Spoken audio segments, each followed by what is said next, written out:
The story begins with the introduction of a spacecraft called Odyssey 1 on a mission to Titan, the largest moon of Saturn. The mission's goal is to collect energy resources needed on Earth. Since the journey takes years, the crew of astronauts spend most of the trip in hibernation, waking up every 3 months for routine checks to ensure the ship remains on course and to send reports to Houston Command Center on Earth. After 9 months, a man named John awakens to the sound of a notification from the AI, reminding him that the drugs used for hibernation can cause disorientation and nausea. He takes a moment to gather his senses, but Captain Franks informs him of the many tasks awaiting him, urging John to clean up and get to work. After a quick shower, John joins Franks and another crew member, Nash, to inspect the ship's systems. The crew also receives a message from Earth, which starts with a casual holiday greeting before reminding them to undergo a psychological evaluation. John checks his personal inbox, but is disappointed to find no messages there. This leads him to think about his love interest, Zoe. Even during his psychological evaluation, John continues to dwell on Zoe, but answers the AI's question about what he misses most by saying, fresh air. Later, John confesses to Nash that he has forgotten Zoe's last name. Nash reassures him, explaining that such confusion is a common side effect of hibernation, joking that he himself nearly forgot where his own head was. John then proceeds to his next task, inspecting the ship's communication radio, all the while reminiscing about his first meeting with Zoe at a party. The memory helps him recall Zoe's last name, Morgan, and this realization lifts his spirits. Once their tasks are complete, the crew prepares to return to hibernation. Before doing so, they gather to send a report to Houston, stating that everything is in good condition. They then return to their individual pods. As John drifts back to sleep, he dreams of the second time he met Zoe, during a presentation about the Titan mission. In the presentation, a video demonstrated how the spacecraft would perform a slingshot maneuver using Jupiter's gravity to propel itself toward Titan. The resources found on Titan were intended to serve as energy for Earth, potentially alleviating the damage humanity had inflicted on the planet, which was on the brink of collapse. The next time John awakens, he ensures he eats properly and exercises before starting his work. While working, he hears a voice calling his name and follows it, only to find no one there. Suddenly, the ship experiences a jolt, the lights flicker, and the AI issues a warning. One of the panels becomes loose and strikes John, knocking him unconscious. John dreams of Zoe crying, but wakes up to find Franks and Nash examining him. They admit they have no idea what happened to the ship, since John was the only one awake during the incident. As John checks the ceiling, he discovers significant damage to various internal components of the ship. The crew reviews external footage and sees a dent in the ship's hull. However, the recordings show no sign of an impact and no error messages were received from Earth. The crew resets the power and systems, but everything appears normal. Franks decides to inspect the damage again, while John records a message to Houston explaining the situation. While recording, John recalls his next encounter with Zoe, this time in a cafe, where she helped him complete a level in a video game he had been playing. Their conversation deepened, and John revealed he had no family, which made him a strong candidate for the Titan program. Back in the present, Franks reports that everything is functioning and concludes there is no obstacle to continuing the mission. However, Nash protests, arguing that it's too early to make such a decision. Franks considers the possibility that the ship might be experiencing structural pressure leading to decompression. John disagrees, expressing faith in the ship's designer, Zoe. Nash, however, agrees that structural issues could result in a catastrophic explosion during the Slingshot maneuver. Franks orders the crew to proceed with repairs, assuming structural pressure is the cause, and reiterates that they will continue the mission unless directed otherwise by Earth. As John works, his thoughts drift back to Zoe, recalling an evening when he visited her home and spent time together. John is suddenly interrupted by Nash, who is still convinced it's a bad idea to proceed with a damaged ship and believes the mission should be aborted. During their conversation, the lights flicker momentarily, but diagnostics reveal no power failures. They are summoned to the captain's quarters, where Franks reveals he has been listening to their conversation. Franks explains that if they return to Earth and Houston confirms no issues with the ship, they will face severe consequences. He emphasizes the importance of teamwork and orders the crew to return to their pods. John prepares himself while reminiscing about a morning with Zoe, where she told him that their relationship was nothing more than friendship since he had to leave soon. Later, Nash approaches John and suggests that instead of hibernating for the usual 90 days, John should set his pod to wake him 89 days and 12 hours later. This way, they could wake up before Franks and redirect the ship to return to Earth by slingshotting in the opposite direction. John refuses, stating that it would be mutiny. Desperate, Nash shares a story about Tor Ice Station in Antarctica, where the crew discovered cracks in the ice moving toward their station. While the crew wanted to evacuate, their commander drew a pistol and threatened to kill anyone who tried to leave. When rescuers arrived later, they found the commander missing and the rest of the crew dead, not from an accident, but from gunshot wounds to the head. Eventually, John relents and agrees to help Nash, but only if they discover further evidence of damage when they wake up. They both enter hibernation, setting their pods to the modified schedule. During his hibernation, John reflects on his last few months on Earth, recalling cherished moments with Zoe. Despite their closeness, they maintained a professional relationship while studying the Titan mission. When John wakes up, he is shocked to see Zoe aboard the ship, but quickly realizes it's just a hallucination. Nash checks on him, and John admits seeing something, which Nash argues is another reason to return to Earth. The two head to the control room and find no messages from Earth.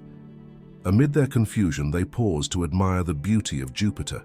John, however, reiterates that he won't follow Nash's plan because they agreed there was no evidence of critical damage to the ship. This leads to an argument, and Franks suddenly appears, revealing that he overheard their plan and adjusted his pod settings to wake early as well. Franks sends Nash to work in the kitchen. Although Nash initially resists, he complies after hearing a quiet but firm warning from Franks. Now alone with John, Franks shares a drink with him, emphasizing the importance of loyalty and obedience. They agree that if undeniable evidence of danger arises, the mission will be aborted. Meanwhile, Nash paces angrily in the kitchen. When John later joins him, Nash accuses him of betrayal and once again pleads for his support. John refuses, and Nash becomes increasingly agitated, eventually yelling about the ship's damage. At that moment, Franks enters and discusses whether the slingshot maneuver could be executed without Nash. John confirms that all calculations are stored in the ship's computer. Franks then restrains Nash, stating that he will report Nash's insubordination to Houston. After that, John continued his days, constantly thinking about Zoe to the point where he needed to take a break and reflect in a dark room. Later, he returned to the corridor with the damaged ceiling, which had been patched with tape. As he entered, he saw many cables sparking. Suddenly, a breach occurred and John was thrown out. Startled, he woke up and realized it was just a hallucination. Franks announced it was time to execute the slingshot maneuver. Nash pleaded with John not to go through with it, but John ignored him. On his way to the control room, John remembered a conversation with Zoe about moths and how their instinct to move toward light was considered a survival mechanism. In the control room, Franks and John began preparing for the slingshot, with Nash only allowed to observe. After calculations and preparations, the slingshot maneuver commenced. Despite a few issues, the maneuver succeeded, and the ship stabilized. The system confirmed that they were back on course toward Titan. After celebrating with drinks, John engaged in more exercise, followed by maintenance work. While inspecting the radio, he suddenly heard a strange sound. He brought the radio to the others, but they found no communication or radar signals within a 1,000-mile range. Nash dismissed it as a hallucination, and Franks decided it was time for everyone to return to their pods. This time, John dreamed again of his past. He recalled the day he received news of his selection for the Titan mission. When he told Zoe, she seemed unhappy and admitted to breaking their agreement by falling in love with him. John explained that the Titan mission meant everything to him, even more than their relationship. Despite this, Zoe couldn't suppress her emotions and admitted she hoped he wouldn't be chosen. Her confession hurt John, and he walked away from her. When John woke again, his condition had worsened. He wandered the ship, trying to clear his mind, but the memories of Zoe haunted him. At times, he even saw her appearing before him. Eventually, he decided to follow the hallucination, but was stopped by Franks, who informed him that Nash had found something in the reactor room and needed John's help. Franks also expressed concern and asked John a series of questions, but John snapped, venting about the torment of hibernation. He quickly calmed himself and assured Franks he was fine. Franks ended the conversation by firmly stating, "Zoe is not on this ship." Shortly after, John joined Nash, who explained that the reactor's output was increasing. While it seemed minor, it could escalate if not addressed, potentially forcing them to abandon the mission. Nash admitted his worsening condition and asked John to double-check the calculations and report to the captain. During this conversation, John asked Nash why Franks knew about his hallucinations of Zoe. Nash couldn't lie or deny it, admitting that he didn't remember sharing anything. In fact, Nash confessed that his memory had become so impaired he couldn't even recall his parents' faces anymore. John tried to assure Nash that his experiences were merely side effects of the medication. However, Nash brought up Zoe, suggesting she had probably found someone better than John by now.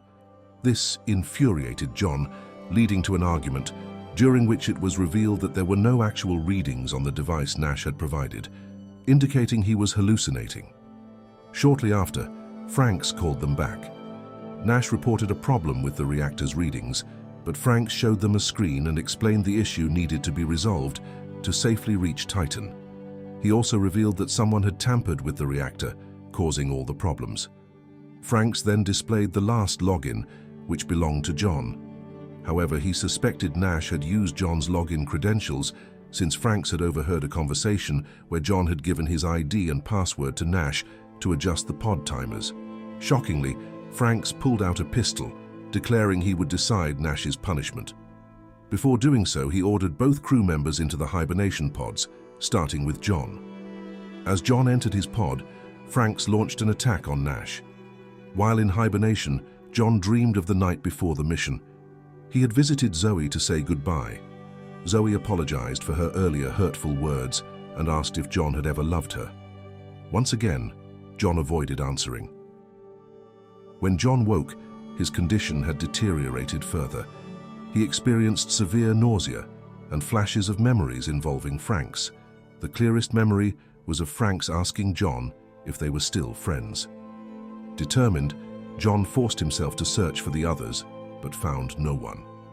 Franks suddenly appeared behind him and explained that Nash had become too unstable and had been secured in his pod until they reached Titan. Franks also refused to put away his pistol, fearing John might lose control as well. When John swore he was fine, Franks shared an alternate version of the Tor Ice Station story. According to him, the commander had begged the crew to leave, but they were too afraid. The commander left on his own and froze to death, while the gunshot wounds discovered by the rescue team were actually inflicted by the crew members on themselves. Franks insisted the mission would proceed as planned and ordered John to carry out his duties. While inspecting the systems, John felt something strange in his arm, but it turned out to be a hallucination. Shortly after, he began hearing voices calling his name, even though no one was there. John went to the kitchen where Franks was. The captain noticed John's trembling hands and brought up Zoe. This angered John, who demanded Franks stay out of his personal matters. In response, Franks revealed the shocking truth. John had never had a real relationship with Zoe. It was all a fabricated scenario designed to monitor John's mental health before the mission. Naturally, John panicked, unable to comprehend how Franks knew all the details of his encounters with Zoe. Franks revealed that he was part of the committee that orchestrated the entire plan, making him fully aware of it. Refusing to believe it, John left to continue his tasks. While checking the communication radio, he kept thinking about Zoe, now doubting his memories. At that moment, someone from Houston contacted him through the radio, asking numerous questions, but they couldn't hear John's responses. The communication abruptly ended. Frank summoned John to the control room, angrily chastising him for believing the Houston transmission, arguing that the distance between them and Earth made such contact impossible. Franks even played back a recording showing John speaking to himself, then tried to calm him by showing how far the ship had traveled. However, John refused to re-enter his pod for hibernation. Instead, he stormed into another room, locking the door behind him before Franks could follow. John demanded to see Nash, even though doing so could disrupt the hibernation cycle. Franks promised to take him to Nash, and John, hesitating, opened the door. But as he walked forward, he recalled what had happened to Nash and decided to attack Franks. John overpowered the captain, seizing his pistol, and again demanded to know Nash's whereabouts. Franks, however, only laughed, pushing John further into a spiral of confusion. Overwhelmed by hallucinations, including haunting echoes of Franks's voice, John could no longer distinguish reality from illusion. Franks took advantage of John's mental state, recovered and attacked, leading to another violent confrontation. In the control room, John activated the voice command system, instructing it to locate Nash. Franks reappeared, but John subdued him again and demanded answers from the AI. To John's shock, the AI revealed that Nash was alive and located in the control room alongside Franks and John. The revelation was devastating. All three crew members, John, Franks and Nash, were the same person. John had been hallucinating the existence of the other astronauts. Realizing he was alone, John's mental state shattered. He contemplated ending everything, but decided to make one last attempt to contact Houston. Returning to the radio, he made a transmission, and astonishingly, Zoe responded. Uncertain whether her voice was real, John explained everything about the other astronauts and admitted he was experiencing a mental breakdown. Zoe revealed shocking truths. The chaos was caused by an accidental overdose of the hibernation drug, which led to severe psychological effects. She also confirmed that John was the sole crew member and that he was not actually on a mission to Titan. Instead, John had been put into hibernation before the launch and placed in a facility in New Mexico. The ship was a perfect replica located about 1,000 feet underground, designed to study the effects of prolonged hibernation and isolation on the human mind. Zoe admitted she had opposed the experiment, but reassured John that everything he experienced, including Jupiter and the ship's malfunctions, was part of the simulation. The supposed ship damage was caused by an earthquake affecting the underground facility. The earthquake had temporarily severed all communication, which was why Zoe couldn't contact John earlier to warn him about the drug. Now that everything was revealed, Zoe instructed John to walk out through the airlock and find a tunnel to escape. Preparing to leave, John was confronted by Franks, who forbade him from opening the airlock. Franks claimed that John's conversation with Zoe was another hallucination, created by his mind to make sense of the current situation. However, John refused to believe Franks was real and insisted on opening the airlock, stating that he just wanted to go home. Seeing John's determination, Franks gave up and walked away. Before leaving, John expressed his love for Zoe. As the AI opened the final door, the film ended with John stepping into an underground tunnel and discovering the fake spacecraft. Moments later, the area began to tremble. John heard voices promising to rescue him and the sound of machines digging through the earth. Climbing a ladder, John shouted to announce his location. At the same time, lights flickered, and as he reached out to touch one, he remembered his earlier conversation about moths and their instinct to seek the light.